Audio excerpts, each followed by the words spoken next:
la iglesia cristiana se identifica porque siempre estamos hablando del amor. E incentivamos a las personas a que se amen unos a otros. Incentivamos a las parejas que muestren su amor entre la pareja. Incentivamos a los hijos que amen a sus padres, a los padres que amen a sus hijos. Jesús dijo, en esto ustedes sabrán que son mis discípulos, en que se amarán los unos a los otros. No hay nada mejor que una persona que se sienta amada. Eso es lo mejor del mundo. Mucha gente piensa que la necesidad que tiene es del dinero. Mucha gente piensa que la necesidad que tiene son cosas materiales, cuando la realidad es que la necesidad más grande de una persona es sentirse amada. Pregúntele a su hijo o a su hija, ¿qué es lo que más necesita? Es sentirse amado, es sentirse amada. Entonces el amor es algo que debe brotar de un cristiano. Y Jesús dijo eso, ustedes sabrán en esto que son mis discípulos, que se amarán unos a otros, que ustedes verán que el amor se exprese unos a otros. Y esta mañana queremos ver el libro de Primera de Juan, capítulo 3, versículos del 11 al 24. El libro de Primera de Juan está casi al último de toda la Biblia. Pero antes de poder leer el texto, si me permiten ponerles en contexto de lo que Juan está pasando aquí. Juan es el último de los apóstoles. Es conocido como el anciano. Él escribe el Evangelio de Juan, Primera de Juan, Segunda de Juan y Tercera de Juan. Él escribe eso. Hay un chiste, perdón que les comparta, pero se me viene a mi mente. Yo cuando estuve hace varios años en un estudio, ustedes recuerdan a Jesús en el huerto de Getsemaní, ¿verdad? Y llegaron los militares de en ese tiempo, los romanos, y ellos salieron corriendo.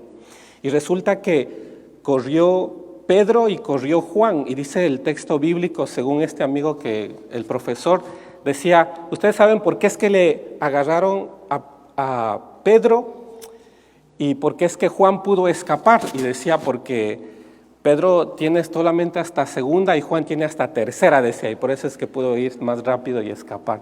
Un mal chiste que ellos me contaban. Pero el libro de Juan, escrito por el apóstol Juan, que es conocido como el anciano, Juan se encuentra en este momento, siendo anciano, supervisando varias iglesias. Las iglesias eran casas, eran las iglesias en las casas, los estudios bíblicos, los servicios. Y Juan estaba enviando misioneros a las iglesias alrededor de Éfeso. Él estaba enviando misioneros para ayudar a las iglesias. Pero resulta que en una iglesia cerca de Éfeso, la iglesia se dividió. Y una vez dividida, esta iglesia estuvo teniendo agresiones, conflictos. La crisis de la iglesia hizo que esta iglesia se separara en dos comunidades. Como estamos hoy nosotros, ¿verdad? Una sola comunidad, un solo sentir. Anhelamos nosotros poder servir a Dios y agradar a Dios y venimos a la iglesia. Pero resulta que en esta iglesia en Éfeso se dividió. Y al momento de dividirse, una iglesia empezó a ser agresiva con la otra iglesia. Incluso cuando Juan enviaba misioneros para que ayudara en la iglesia, uno de estos líderes de esta iglesia, Diótrefes, dice Tercera de Juan, cuenta este relato. Diótrefes, que era el líder de la iglesia, que él tenía que recibir a los misioneros y ayudarles en sus necesidades, los rechazaba, les cerraba la puerta. Yo conversaba con unos jóvenes el día miércoles o el día jueves, que hoy para nosotros es fácil, tenemos tarjetas de crédito, ¿verdad? Hay cheques, hay efectivo, y si por ahí tenemos sueño, pues nomás nos vamos a un hotel y descansamos. Pero en el tiempo de Jesús, en el tiempo de Juan, eso no era posible. Si una persona salía a otro lugar, dependía de la persona que le iba a recibir para tener un lugar donde dormir, para tener comida, para alimentarse. Ellos dependían de las otras personas. Entonces Juan, cuando envía misioneros, estos misioneros estaban dependiendo de los que le iban a recibir. Pero como la iglesia se había dividido, el líder de esta iglesia, dice Tercera de Juan, Diótrefes, en vez de recibir a los cristianos, a los misioneros, los rechaza. Incluso esta comunidad que se dividió, en vez de decirle, bueno, nosotros nos dividimos, ustedes recíbanlo, incluso Diótrefes dice, rechazaba a los que recibían a los cristianos. ¿Se dan cuenta ustedes de eso? Viene un misionero a la iglesia a poder ayudar y enseñar a la iglesia en este momento en Éfeso, pero en vez de recibirlo, los rechazan. Y en vez de ayudarlos, los rechazan. Incluso rechazan a los que ayudan a este misionero. Esta es la situación donde Juan está viviendo. Y la carta de primera de Juan está respondiendo a este problema. ¿Cuál era otro de los problemas? ¿Por qué se separó esta iglesia? Es porque empezaron a salir ideas, falsos profetas que decían que Jesús no es hijo de Dios, que Jesús no es el Mesías. Y eso para nosotros es una verdad indiscutible. Las Escrituras enseñan que Jesús es el Hijo de Dios. Y nosotros lo hemos experimentado en nuestra salvación, ¿verdad? Hemos experimentado a Dios. Entonces, este es el contexto donde el apóstol Juan se encuentra. El apóstol Juan escribe primera de Juan respondiendo a esta pregunta, respondiendo a este problema donde hubo división y ahora hay conflicto. Unos no se están llevando con otros, unos están siendo agresivos con otros. Y Juan responde a este problema. Y yo he llamado esta mañana al tema ¿por qué nosotros hablamos del amor? La iglesia cristiana se caracteriza porque siempre estamos hablando del amor. Y yo quiero hablar con ustedes 4 principios del por qué nosotros hablamos del amor. Y eso lo encontramos en la respuesta que Juan está dando a la iglesia. El primer principio es el principio de identidad. ¿Por qué hablamos del amor? Porque el amor nos identifica. Dice primera de Juan, capítulo 3, versículo 10, y después leemos 19 y 20. Versículo 10 dice de esta manera: por lo tanto, podemos identificar quiénes son hijos de Dios y quiénes son hijos del diablo. Todo el que no se conduce con rectitud y no ama a los creyentes no pertenece a Dios. El texto empieza diciendo, por lo tanto, podemos identificar quiénes son hijos de Dios. Dice, los que se conducen con rectitud son hijos de Dios. Los que aman a los hermanos, dice, son hijos de Dios, pero los que no aman a los hermanos, dice el texto bíblico, son hijos del diablo. Esas son palabras muy fuertes de Juan. Primera cosa. Después dice versículo 19 y versículo 20. Versículo 19 dice, nuestras acciones demostrarán que pertenecemos a la verdad. Entonces estaremos confiados cuando estemos delante de Dios. Aun si nos sentimos culpables, Dios es superior a nuestros sentimientos y Él lo sabe todo. El versículo 19 dice, nuestras acciones demostrarán. Entonces aquí hay un principio de identidad. ¿Por qué nosotros hablamos del amor? Porque el amor nos identifica. El texto bíblico dice, ustedes podrán identificar, dice, se podrá demostrar.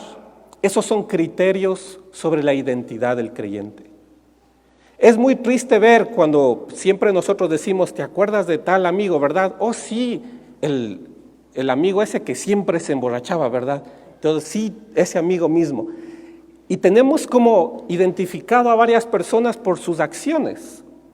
Y es triste que a veces identifiquemos a una iglesia por ser una iglesia no verdadera, una iglesia falsa. Es triste que a veces conozcamos a personas y las identificamos por las malas cosas que hacen.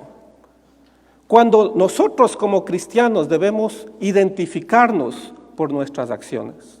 El texto bíblico dice, podemos identificar a un creyente. Esta es la primera razón del por qué nosotros hablamos del amor, porque el amor a nosotros nos identifica. El versículo 10 nos habla sobre 2 palabras. Dice el que anda en rectitud y el que ama a los hermanos. Eso dice el versículo 10, 2 palabras, rectitud y amor. ¿Por cómo nos identificarán? Es por nuestras acciones. Justicia, la rectitud tiene que ver con ser justos, con nuestros actos, la rectitud de la cual Dios es fuente. ¿Se han dado cuenta cuando nosotros actuamos de alguna manera y una persona dice, ahí está Dios? ¿Cierto? Esa persona realmente ama a Dios y lo identifican por cómo actúa, por cómo habla, por cómo se lleva con otras personas. Eso es rectitud. Y Dios es fuente, es la fuente de la rectitud. 2 cosas dice para identificar a un creyente el versículo 10. Dice, lo identificarán por su rectitud, por cómo él actúa.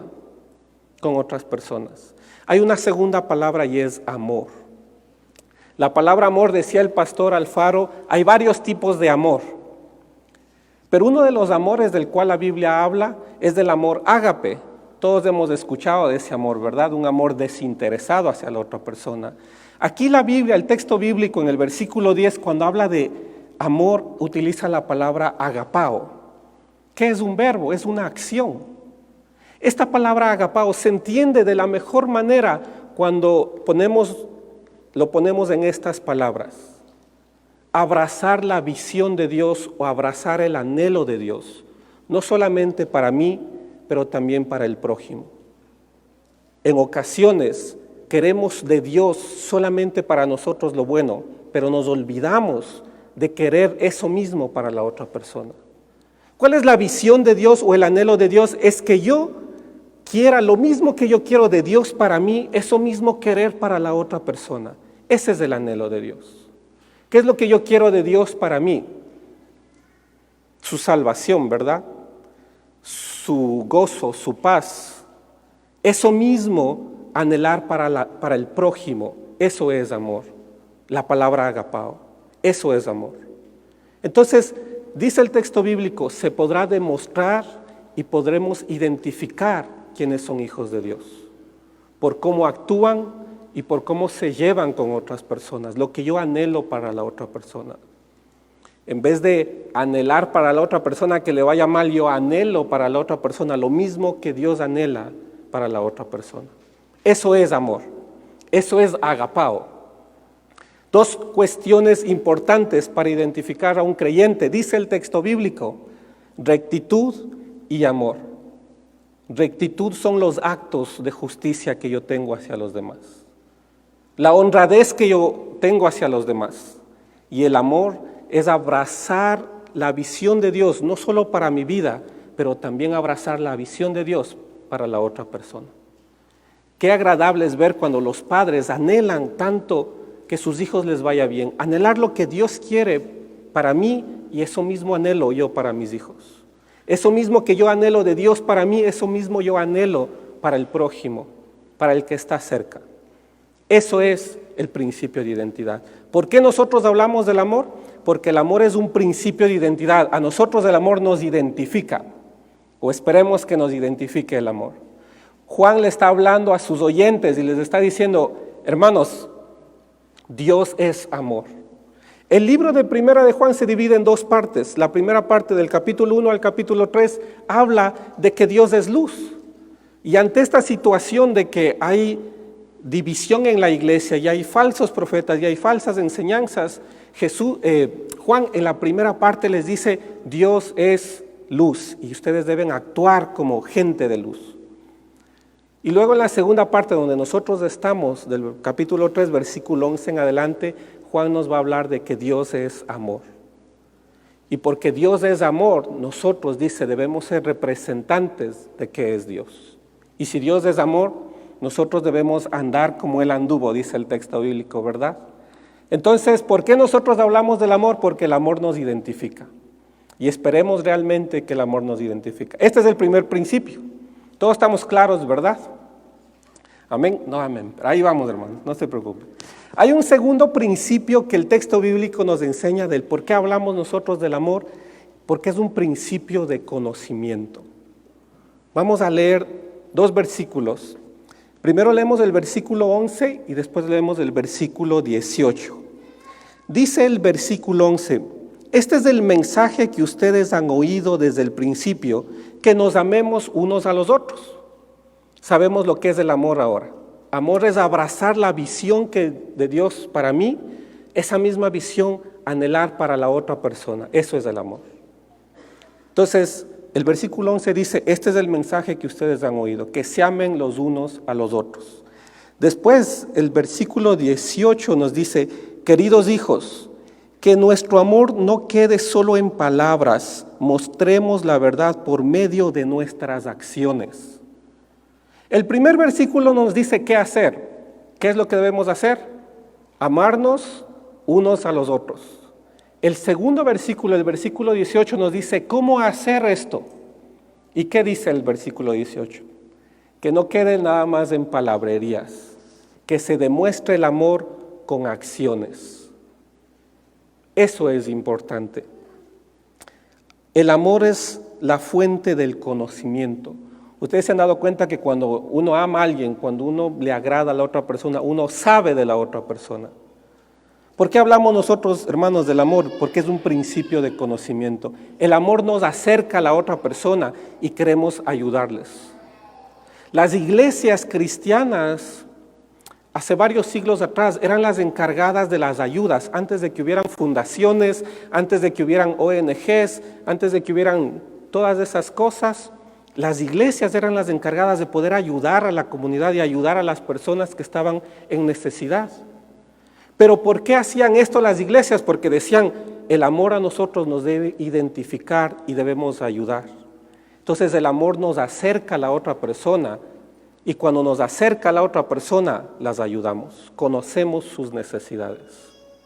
El amor es un principio de conocimiento. Por eso hablamos nosotros del amor. Porque el amor nos acerca a la otra persona. Y cuando nos acerca a la otra persona, ¿qué dice el texto bíblico? Dice, no amen solamente en palabras, amen con sus acciones. Y amar es abrazar la voluntad de Dios, la misma que yo quiero para mi vida, la misma voluntad de Dios para la otra persona. Algo, no sé si aquí hay alguien de América del Sur, ¿verdad? ¿Alguien de América del Sur? ¿Nadie? ¿Algún peruano? El otro día estuvo por aquí, tampoco. Bueno, estoy solito acá, pero hubo algo que pasó en América del Sur, no sé si en México, la verdad, o en Centroamérica, pero en América del Sur en los años 70 y 80 habían las dictaduras, no sé si se acuerdan de eso. Yo no nacía todavía, pero me acuerdo en los libros decían eso. Los años 70 y 80 habían las dictaduras en América del Sur, pero con las dictaduras hubo mucha escasez y mucha necesidad. En medio de todo ese problema en América del Sur nació algo que se conoce como la misión integral. La misión integral era esto: al mismo tiempo que yo voy y visito a una familia, al mismo tiempo que le doy, ¿verdad?, que le comparto la Biblia, le comparto el pan. Eso era la misión integral. Le estoy compartiendo el pan, pero también le estoy compartiendo de la Biblia. Eso era misión integral en los años 70 y 80. ¿Y por qué hacemos esto? ¿Por qué la iglesia empezó a hacer esto? Porque entendemos lo que Juan está diciendo. No amen solamente de palabras, amen también con las acciones. Entonces, hermanos, amor es estar cerca de alguien. Y cuando estamos cerca de alguien, queremos ayudar a esa persona.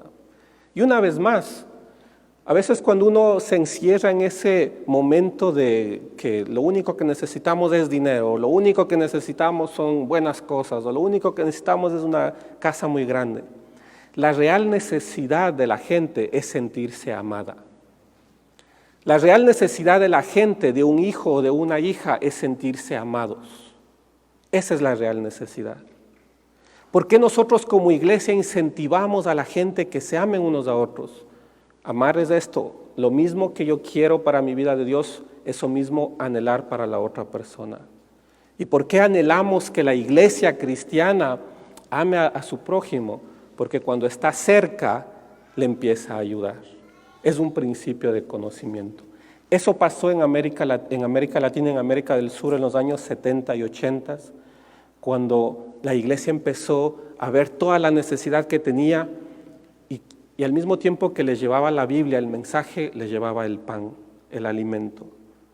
Porque se entendió, ¿verdad?, desde el mensaje bíblico, que es importante no hablar de Dios solamente en palabras, sino también en acciones. ¿Estamos claros ahí? ¿Verdad? Entonces, ¿por qué hablamos del amor, hermanos? Hasta ahorita hemos visto dos principios. El principio de identidad, el amor nos identifica y es un principio de conocimiento. El amor a nosotros nos ayuda a conocer a la otra persona. Hay un tercer principio, creo que esto ya lo dañé. Siempre daño las cosas, hermanos, mil disculpas. Ok, perdón, ahí está. Hay un tercer principio y es el principio de comunión. ¿Por qué nosotros hablamos del amor? Porque el amor nos une y nos da comunión. Dos textos, vamos a leer versículo 12 y después 16 y 17. Versículo 12 dice de esta manera: no debemos ser como Caín, quien pertenecía al maligno y mató a su hermano. ¿Y por qué lo mató? Porque Caín hacía lo malo y su hermano lo recto. Así que, amados hermanos, no se sorprendan si el mundo los odia. Versículo ahora 16 y 17. Versículo 16 dice de esta manera: conocemos lo que es el amor verdadero, porque Jesús entregó su vida por nosotros, de manera que nosotros también tenemos que dar la vida por nuestros hermanos. Versículo 17. Si alguien tiene suficiente dinero para vivir bien y ve a un hermano en necesidad, pero no le muestra compasión, ¿cómo puede estar el amor de Dios en esa persona? Palabra de Dios, hermano. Lo que dice el texto bíblico. El tercer principio es el principio de comunión. Habla sobre Caín y sus obras malas y los contrapone con Abel y sus obras justas. Dice el texto bíblico: Cristo y los que aman dan su vida y se oponen a quienes la quitan. Pero hermanos, ¿quiénes quitan la vida? El principio de comunión es que cuando nosotros estamos cerca de alguien, las ayudamos. El principio de conocimiento y el principio de comunión es algo que se relaciona. No podemos separar estos principios. Una vez que estamos cerca de alguien, a ese mismo tiempo queremos ayudarlos, como la misión integral del cual les comentaba. Este es el principio de comunión. Dice el texto bíblico: Caín y sus obras malas, la contrapone con Abel y sus obras justas. Las obras malas, dice el texto bíblico, quien ve a un hermano en necesidad y no le echa una mano, dice, ¿cómo el amor de Dios está ahí? ¿De qué amor están hablando? Dice Juan, ¿cierto? ¿Se acuerdan que venían los misioneros y en vez de ayudarlos, les dejaban a la buena de Dios afuera? ¿Cómo el amor de Dios va a estar ahí? Aquí Juan está tomando este ejemplo de Abel con sus obras malas, Caín y sus obras malas y Abel y sus obras justas. Y después de esto dice, quien ve a un hermano en necesidad y no le ayuda, dice, el amor de Dios no está en él. Ayudar al hermano, eso es tener comunión. ¿Por qué nosotros hablamos del amor? Porque el amor nos lleva a tener comunión. ¿Por qué hacemos en la iglesia actividades? Porque hacer las actividades nos ayuda a conocer a la gente y a tener comunión con las personas. Y se vienen grandes, muy buenas actividades a futuro, pero esta es la realidad del por qué la iglesia cristiana habla del amor. Porque el amor nos lleva a tener comunión unos con otros. Y hermanos, no quiero desanimar a nadie, ¿verdad? Pero ¿cuál va a ser la principal actividad en el cielo cuando estemos un día frente, ¿verdad?, en el cielo con Dios? Es tener comunión unos con otros. Va a ser vivir todos en armonía. Esa es la primera actividad que vamos a tener y debemos seguirlo practicando desde aquí. Esa es la primera actividad que vamos a tener en el cielo nosotros. Vamos a tener comunión unos con otros. Entonces, hermanos, ¿por qué nosotros hablamos del amor? Porque el amor nos identifica. Esperemos y oramos para que el amor nos identifique. ¿Por qué nosotros hablamos del amor? Porque el amor es un principio de conocimiento, nos acerca el amor y conocemos a la gente. ¿Por qué nosotros hablamos del amor? Porque el amor es un principio de comunión. Una vez que estamos cerca de la gente, queremos ayudarlas. La Biblia dice, no hablen solamente de palabras, sino con hechos, con acciones. Yo les comentaba entre semana unos jóvenes con los que estábamos conversando, y a veces es recurrente escuchar a las esposas cuando dicen, dice que me ama, ¿verdad? Así algunas esposas yo escucho de vez en cuando, dice que me ama, refiriéndose al esposo. Y ahí, ¿qué está mencionando, verdad? Que no lo está demostrando. ¿Y cómo se demuestra el amor una vez más? Con acciones, ¿cierto? Ese es un principio importante. Entonces, el último principio es el principio de vida. Y aquí yo quiero comentarles algo que en mi pueblo dicen, más vale un ejemplo que 1000 palabras, dicen en mi pueblo. Pero antes de esto leamos la Biblia. El principio de vida, versículo 13 y después versículo 15. Dice el versículo 13, Así que, amados hermanos, no se sorprendan si el mundo los odia. No se sorprendan de eso. Versículo 15. Todo el que odia a un hermano en el fondo de su corazón es un asesino, y ustedes saben que ningún asesino tiene la vida eterna en él. Eso también es duro escucharlo, y Juan está siendo muy sincero y muy duro. Dice, todo el que no ama a su hermano lo está odiando, y si lo odia, dice, lo está matando. Para Juan hay una relación entre odiar, no amar y asesinar. Perdón que dice no amor, pero es no amar y asesinar. Hay una relación para Juan en esto. Y permítanme les cuento esto y termino con esto. Hace varios años, en una iglesia en la que yo era miembro nada más, había todo tipo de personas y había una persona que era muy visible, ¿verdad? Siempre le gustaba estar adelante, era una señora ya de edad. Hermanos, cuando oraba, ¿verdad? Gritaba la hermana, alzaba las manos para cantar y pues estaba bien, ¿verdad? No hay ningún problema con eso, pero era muy religiosa, todo el mundo la conocía, la hermana. Al mismo tiempo había un grupo de jóvenes y en este grupo de jóvenes empezó a venir una chica, una mujer joven con un hijo, madre soltera. Para quien, ¿verdad?, conoce América del Sur, de vez en cuando uno se queda sin trabajo ahí y dura semanas hasta encontrar un trabajo por ahí. Esta madre soltera, esta chica joven, madre soltera, estaba buscando trabajo. Y la iglesia era bastante grande y uno de los hermanos que tenía una empresa le dio el trabajo a esta chica, a esta madre soltera. Y qué bueno que le haya dado un trabajo, porque eso es, ¿verdad? Eso es algo bueno, que un hermano de la iglesia pueda brindarle trabajo a una persona en necesidad. Pero en uno de esos días donde la chica ya estaba trabajando en la empresa, viene la señora, ¿verdad?, la que gritaba, la que alzaba las manos, la que le gustaba estar adelante. Llega la señora y le dice al dueño de la empresa, le dice, hermano, dice, ¿cómo usted va a contratar a ese tipo de gente? Refiriéndose a la chica. Y el empresario, el dueño de la empresa dice, pero ¿cuál es el problema? Dígame, ¿cuál es el problema? Y la señora le dice, no, hermano, le dejo yo en la misericordia de Dios, le dice, por contratar a gente así. Y el dueño de la empresa se asusta, se preocupa, y despide a esta muchacha que necesitaba trabajo y que necesitaba mantener a su hijo y mantener a su familia. La despidió.